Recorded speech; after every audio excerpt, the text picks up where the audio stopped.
જે શીખવું છે, જે એની પાસેથી જોવું છે, એને એકવાર કરવા માટે આપો. કરતા કરતા જે શીખાય એને કેળવણી કહેવાય. Do it your self.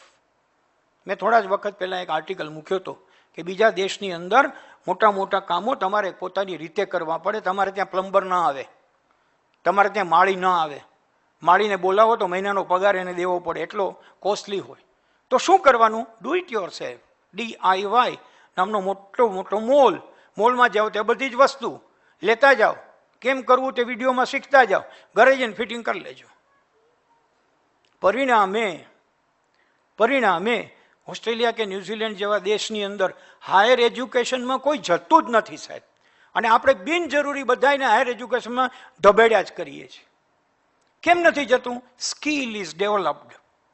કૌશલ્ય એવા વિકાસ પામે છે કે છોકરો 10મું 11મું ધોરણ બહાર કરે ત્યાં એ હાયર થઈ જાય.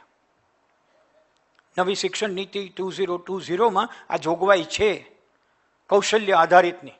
પણ એ કૌશલ્ય સ્કૂલ કરાવશે તો નહીં થાય, આપણે ઘરમાં કરાવવું પડશે.